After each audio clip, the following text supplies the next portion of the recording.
दोस्तों नमस्कार। मैं के सिंह, आप देख रहे हैं अपना चहेता न्यूज़ चैनल जागरण टाइम्स। दोस्तों, केसी त्यागी ने जो जनता दल यू के राष्ट्रीय प्रवक्ता थे, उन्होंने जो है प्रवक्ता पद छोड़ दिया है। उन्होंने ये कहा है कि हम तो इस पद पहले भी हमने कहा था कि हमारी व्यक्तिगत कुछ निजी कारण ऐसे हैं, स्वास्थ्य भी हमारा अब साथ नहीं देता, 75 साल की उम्र हो गई, इसलिए हमने पहले भी इस दायित्व से मुक्त करने के लिए नीतीश जी से अनुरोध किया था।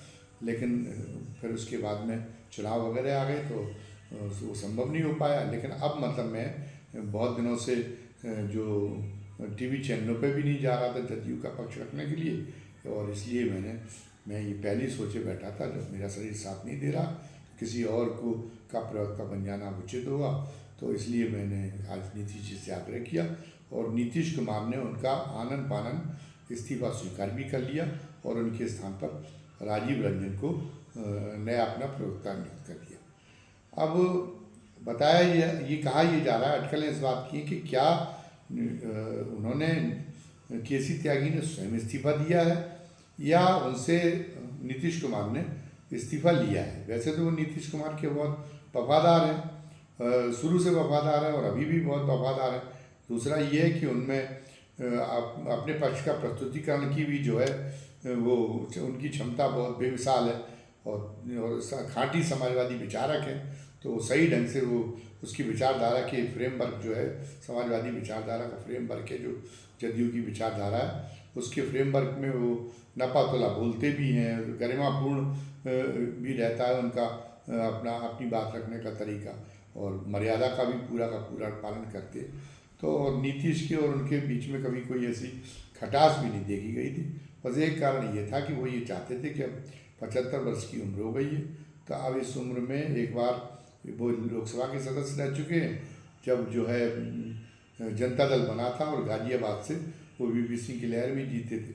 एक बार वो जो शरद यादव की कृपा से 2-2.5 साल के लिए राज्यसभा में भी रह चुके हैं। इसके अलावा वो उनको जो है किसी सदन में रहने का अवसर नहीं मिला। तो ये चाहते थे कि 75 वर्ष की उम्र उनकी हो गई है, बाकी तो उनके पास में उनके कुछ करने की स्थिति बची नहीं है।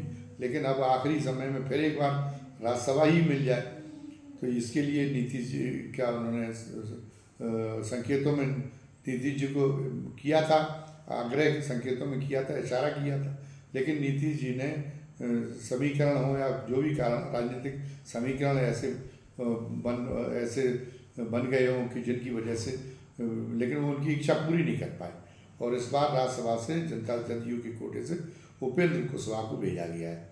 नीतीश कुमार बड़े सदे ढंग से जो है बिहार में चालें चल रहे हैं और चलते रहे, इसीलिए वो इतने लंबे समय तक सत्ता में, जब जरूरत पड़ जाती तो पाला बदल भी आसानी से कर लेते हैं। वो 2-3 बार राष्ट्रीय जनता दल के साथ में भी हुआ है, बीजेपी के साथ फिर वापस आ गए हैं। पहले बीजेपी को छोड़ा था तो ये कहा था कि अब कभी भी जो है वो ये पाप करेंगे नहीं बीजेपी में आने का, लेकिन सब बातें भुला के और उन्होंने कहा कि अब अगर कुर्सी बचानी है, और ये भी अभिनय करते हैं कि कुर्सी का मैं लालच भी नहीं है। तो उन्होंने जो जीतन राम मांझी को बीच में मुख्यमंत्री बना दिया था और मुख्यमंत्री पद से स्वेच्छा से हट गए थे, लेकिन जीतन राम मांझी को लगता है कि रास नहीं आया मुख्यमंत्री पद, और वो जो अपने गॉडफादर से ही बगावत कर बैठे, वो उन्हीं के लिए अपमानकारक स्थितियाँ निर्मित करने लगे नीतीश कुमार के लिए। इस कारण से फिर नीतीश कुमार को मोर्चा संभालना पड़ा। तो ये सारी एक बातें हैं।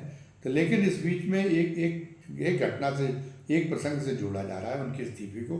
वो प्रसंग ये जोड़ा है कि कहीं इसका संबंध जो हाल में इंडिया गठबंधन के नेता किसान नेताओं से मिले, आंदोलनकारी किसान नेताओं से, उसमें जो इन्होंने अपनी उपस्थिति दी, उससे इसका संबंध जोड़ा जा रहा है कि कहीं उसके कारण तो उनको इस्तीफा देने के लिए नीतीश कुमार ने अपनी तरफ से तो नहीं कह दिया कि उससे उनके ऊपर, नीतीश कुमार के ऊपर दबाव पड़ा हो भारतीय जनता पार्टी हाईकमान का। वैसे भी वो जो बोल रहे थे, खैर वो तो आइडियोलॉजी वाली बात थी। वो चाहे उनका सुर जो है, चाहे वो वक्फ बोर्ड अधिनियम के मामले में हो, चाहे वो जो है लेटरल एंट्री के मामले में हो, और इस तरह के अन्य मामलों में उनका सुर जो है, और वो जो फैसला आया था सुप्रीम कोर्ट का, चाहे उस मामले में हो आरक्षण को लेके, तो उस मामले में मतलब वो बोल तो अपनी आइडियोलॉजी के मुताबिक रहे थे, लेकिन भारतीय जनता पार्टी उससे असहज हो रही थी। और ये इन अटकलों का बाजार गर्म हो रहा था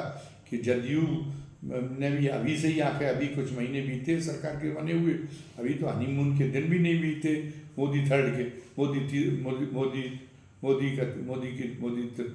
थ्री के, और पता चला कि अभी से जो है उन्होंने जो है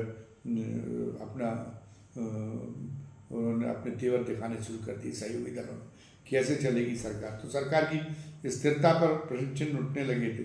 तो हालांकि उनके बीच में भी कोई तल्खी नहीं हो, मौके पर उन्होंने जो गठबंधन किया गया है, जदयू द्वारा जो समर्थन दिया गया भारतीय जनता पार्टी को, उसकी पैरवी भी केसी त्यागी ने बहुत अच्छी ढंग से की।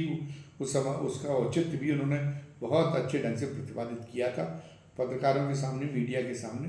तो फिर तो भारतीय जनता पार्टी को शायद ये लगा हो कि उनको अपना सैद्धांतिक चेहरा भी बचाना है, लेकिन अंततः कोई ऐसी जोखिमपूर्ण स्थिति वो निर्मित करने जदयू की ओर से निर्मित होने वाली नहीं जिससे सरकार का अस्तित्व जल्दी खतरे में पड़ जाए।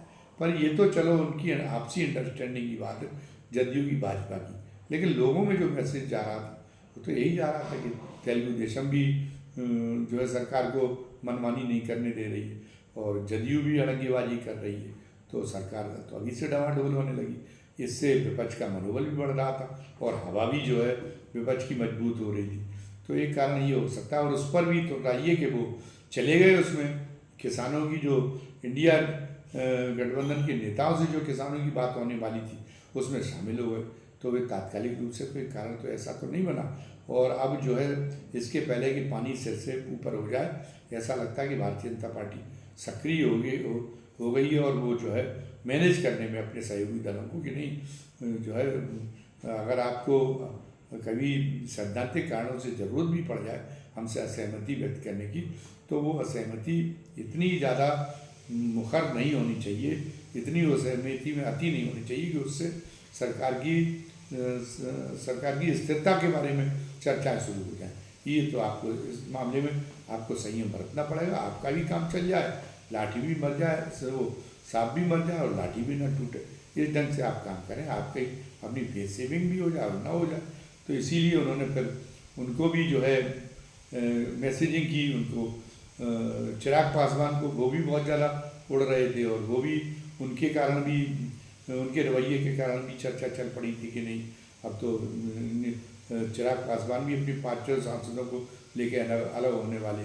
तो फिर जो है पशुपतिनाथ पारस से जो चिराग पासवान के चाचा हैं और दोनों के बीच में 36 का आंकड़ा, उनसे अमित शाह ने मुलाकात कर दी। तो थोड़ी सी चिराग पासवान को भी उससे अकल याद दिलाने में मदद मिली अमित शाह को। जब चिराग पासवान दौड़े अमित शाह के पास पहुँचे और उन्होंने जो है अमित शाह से मुलाकात की, गर्मजोशी भरी और उसका फ़ोटो भी साया कराया।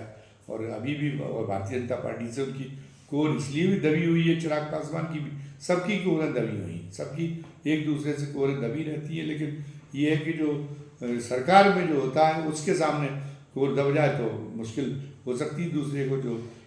तो इस कारण से इसमें अपर एंड में तो भारतीय जनता पार्टी है, हो सकता है भारतीय जनता पार्टी की भी कोर कहीं दबी हो, लेकिन फिलहाल तो सरकार की शक्ति उनके हाथ में है, तो अपर एंड में तो वो है, अपर एंड तो उनके पास में है। तो चिराग पासवान को अभी यह है कि उनकी पार्टी की टूट का फैसला जो हुआ पशुपतिनाथ ने का जो धड़ा है वो असली है लोक जनशक्ति पार्टी या ये है चिराग पासवान वाली, इसका फैसला चुनाव आयोग से जाना है। और अब चूँकि वो तो सरकार के साथ रहते चिराग पासवान, तो उन्हें पता है कि चुनाव आयोग की स्थिति क्या है, चुनाव आयोग की हैसियत किस कदर कठपुतली की है मोदी सरकार में।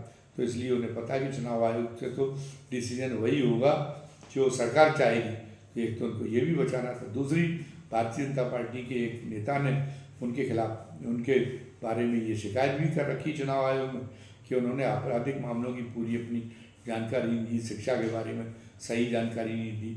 तो उसको लेके भी वो जो है उनके सामने एक आजाब में फंसे हुए, मुसीबत में फंसे हुए हैं। तो इस मुसीबत के कारण कहीं ऐसा ना हो कि वो सत्ता से हाथ धोना पड़े, हाथ धोना पड़ जाए, तो थोड़ा भयभीत भी निश्चित रूप से चिराग पासवान रहे होंगे। तो चिराग पासवान को और ये जो घटनाक्रम हुआ जदयू के, ये जो इनके अलग हो जाने का प्रवक्ता पद से केसी त्यागी का, इनको अगर जोड़ के देखा जाए तो ये लग रहा है कि अब जो है भारतीय जनता पार्टी ने जो है पानी से ऊपर होते देख के मैनेज करना शुरू कर दिया, और दोनों जगह भारतीय जनता पार्टी की कुछ ना कुछ कारस्तानी है, और केसी त्यागी का जो है वो इस्तीफा अनायास नहीं हुआ, स्वेच्छा से नहीं हुआ है।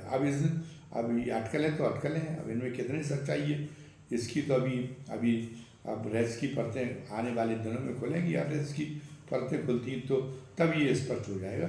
लेकिन फिलहाल ये केसी त्यागी का जो इस्तीफा है ये चर्चा का विषय बना हुआ है, और ये माना जा रहा है कि जैसे मरा हाथी कहते हैं, मरा हाथी भी 1.25 लाख का होता है, तो लोग ये कहते हैं कि भले ही अकेले दम पे बहुमत में न रह गए हों मोदी जी, लेकिन मोदी जी ने